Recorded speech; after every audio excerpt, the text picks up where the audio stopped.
Halo Baraya, hey Baraya, kembali lagi dengan Kang Firman. Gimana kabarnya ente? Alhamdulillah Baraya, Sehat? alhamdulillah sehat kalau badannya. Gimana nih kerja di Kuwait gimana? Kerja di Kuwait lumayan baik kalau dibanding di Indo. Lumayan baik. Gaji lancar gak? Gaji lancar. Ada Gimana perusahaannya aja sih, tergantung perusahaannya itu teman-teman. Walaupun di luar negeri, walaupun itu di dalam negeri, di luar negeri juga kita harus bisa memilih perusahaan. Harus lihat dari background perusahaannya, harus tanya ke agensi apakah perusahaan tersebut emang worth it. Karena kadang di luar negeri juga ada perusahaan-perusahaan yang baik ya? yang kurang baik. Saya dengar juga dari teman-teman ya di sini. Kadang ada yang gajinya telat. Bukan telatnya bukan 3 hari teman-teman. Ada sampai yang 20 hari. Ada juga dicicil. Kadang ada juga dengar ada yang dicicil teman-teman. Ada yang sebagian gajinya. Jadi harus benar-benar teman-teman tuh harus bisa memilah dan memilih perusahaannya. Yang perusahaan prospeknya bagus, yang memang punya nama besar, apalagi kalau perusahaan-perusahaan besar ya, itu teman-teman harus kalau punya kesempatan bekerja di luar negeri di perusahaan besar itu harus segera diambil teman-teman, itu peluang baik. Yang terima gaji ya? Ya, yang pertama sih untuk kita karyawan tuh datang ke luar negeri ataupun kerja di dalam negeri juga yang penting yang pertama tuh gaji lancar teman-teman. Jangan mikirin dulu bonus, jangan mikirin nyaman kerjanya, karena yang namanya kerja pasti capek ya teman-teman ya. Capek, jangan mikir nyaman, tapi yang penting itu yang pertama ya memang hak kita dibayar sepenuhnya. Terus kalaupun hak kita gak bisa dibayar sepenuhnya, harus ada pihak yang bisa membantu kita yang bertanggung jawab gitu teman-teman, apalagi di luar negeri ya. Kita harus punya kontaknya embasi atau agensi dan lain-lain yang bisa membantu kita di sini. Berapa tahun di sini mah?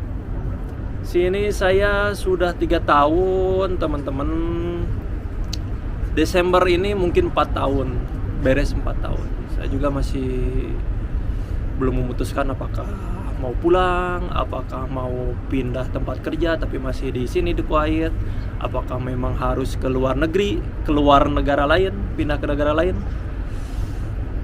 Masih berpikir teman-teman apakah di Indonesia sekarang baik-baik saja atau gimana di Indonesia. Kalau di Indonesia lebih baik, mending pulang di Indonesia bersama keluarga.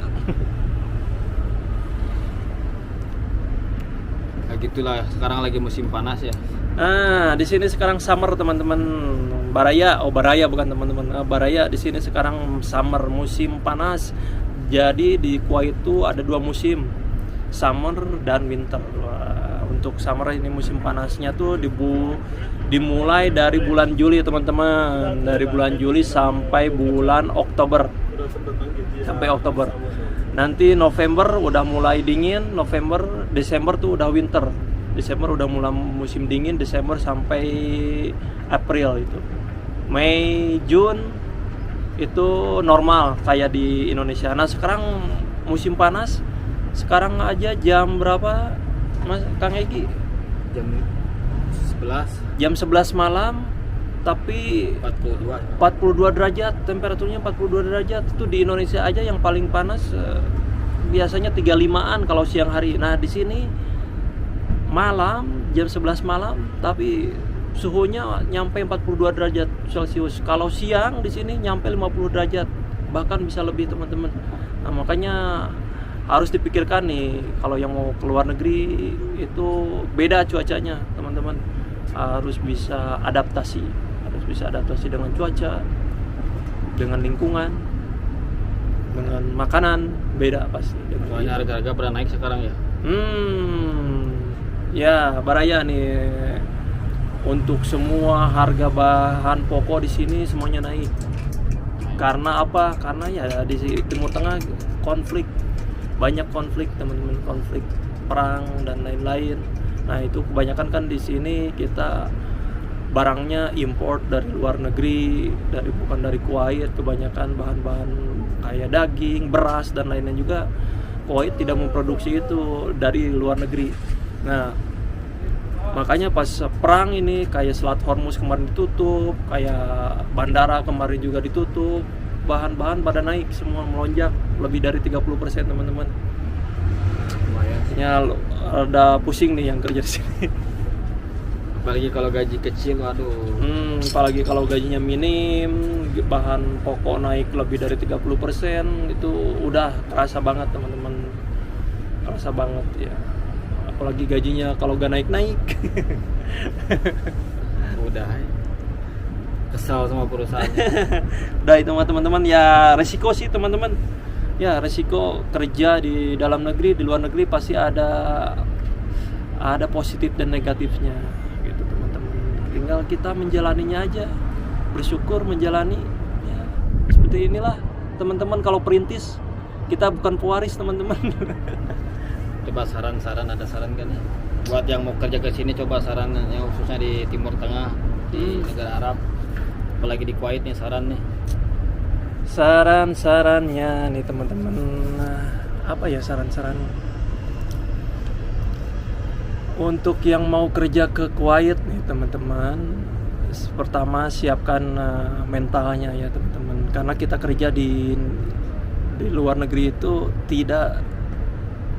kerja tidak sama dengan semua orang Indonesia. Kita kerja dengan orang India, orang Filipina, orang Bangladesh, orang Afrika, dan lain negara lain. Nah, itu mentalnya. Kita harus bisa menjaga nama baik Indonesia juga di sini di Kuwait. Itu yang pertama. Yang keduanya, harus bisa cepat adaptasi teman-teman. Ya, harus cepat adaptasi karena di sini cuaca juga beda, makanan beda dan lain-lain, dan segi bahasa juga kan tidak mungkin kita bisa menggunakan bahasa kita ya, bahasa Indonesia di sini. Kecuali kalau kerjanya dengan orang Indonesia lagi. Nah, kebanyakan sih kita susah nggak bisa bekerja lagi sama orang Indonesia karena orang Indonesia di sini sangat sedikit. Jadi pasti kita kerja dengan orang-orang luar. Nah, yang pertama sih bahasa itu kita harus menguasai bahasa Inggris. Ya walaupun masih basic, ya harus belajar teman-teman dari sekarang. Karena bahasa itu ternyata penting banget. Ya penting banget, apalagi yang mau kerja keluar negeri. Belajar aja dari sekarang belajar bahasa Inggris. Banyak dari TikTok, dari YouTube, otodidak, tidak perlu kursus bahasa Inggris. Sekarang dari Instagram juga bisa belajar bahasa Inggris teman-teman. Itu yang ketiganya, pasti modal. Berangkat ke luar negeri itu tidak ada yang gratis teman-teman. Susah kalau nyari yang gratis.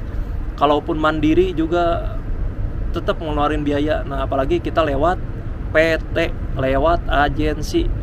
Nah, itu harus ngeluarin modal. Ya minimumnya 10 juta itu udah pasti harus keluar uang. Ya tidak apa-apa sih teman-teman kalau memang itu worth it. Nanti kita bisa bekerja ke luar negeri, gajinya juga kan lebih besar di negara kita gitu. Rate-nya kalau di Timur Tengah tuh rate-nya tuh sekitar 7 sampai 10 juta teman-teman gaji. Basic gaji itu, basic salary itu rate-nya 7 sampai 10 juta. Kalau yang baru pertama datang ya teman-teman. Kalau yang baru pertama datang ke Timur Tengah rate-nya 7 sampai 10 juta. Kalau yang non skill itu ya teman-teman. Kebetulan saya non skill di sini. Karena cuman keluaran SMA, bukan sarjana, tidak kuliah, non skill. Ya udah kerja non skill di sini teman-teman. Saya kerja di pabrik pembuatan kue dan es krim di sini. Ya, jadi rate-nya 7 sampai 10 juta, tapi ada juga tunjangan lainnya seperti accommodation. Accommodation tuh itu kita apartemen gratis teman-teman dari perusahaan. Jadi gak usah mikirin kos. Nah, kalau ya dulu kan kerja di dalam negeri, kalau kita kerjanya di luar kota, jauh dari rumah, kita harus juga mikirin kos, kita harus juga mikirin transportasi. Nah, kalau di luar negeri ditanggung sama perusahaan, apartemen, terus transportasi untuk pergi ke tempat kerja dan pulang ke apartemen itu gratis sama perusahaan, teman-teman. Itu gaji dan tunjangan-tunjangannya, terus ada juga lemburan, overtime. Kalau overtime dibayar per jam, teman-teman. Tuh bisa, kalau terus-terusan overtime tiap hari bisa lebih dari 10 juta. Itu sih, teman-teman. Kalau yang mau nyoba, ya coba, karena kesempatan banyak di sini di luar negeri, banyak peluang kerja. Yuk, kalau yang mau kabur kabur dulu ke luar negeri. Mudah-mudahan bisa bisa merubah nasib, teman-teman. Merubah nasib, membantu keluarga. Yang paling penting jangan terbawa arus negatif, teman-teman. Kalau kerja ke luar negeri, ya jangan sampai merasa terlalu bebas karena jauh dari keluarga dan family. Jadi nanti uangnya juga habis. Ya, jadi harus tahu tujuannya. Kalau sebelum berangkat ke luar negeri mau kerja, tujuannya mau mencari uang dan membantu keluarga, sudah fokus saja.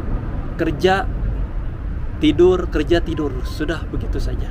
Jangan yang lain-lain, karena di luar negeri banyak yang lain-lainnya. Nah, itu yang berbahaya. Yang berbahaya itu yang lain-lainnya. Jangan tergoda, ya. Apalagi kerjanya kita dengan orang-orang luar negeri. Itu beda lagi itunya kebiasaannya. Jadi jangan diikutin yang kebiasaan buruknya. Penting kerja aja, fokus kerja, ngumpulin duit, bantu keluarga, pulang bawa duit yang sebanyak-banyaknya. Udah, teman-teman, gitu aja. Nih bareng Bang Kang Egi lagi, Baraya. Nah, mungkin itu cerita pengalaman dari Kang Firman. Ini di cerita kita di malam hari. Semoga bermanfaat buat kalian yang nonton video ini. Dan bila mana kalian suka, jangan lupa apapun yang kalian mau tanyakan tentang Timur Tengah, tulis di kolom komentar. Nanti kita akan balas satu persatu komentaran kalian. Sampai jumpa di next info breaking news selanjutnya.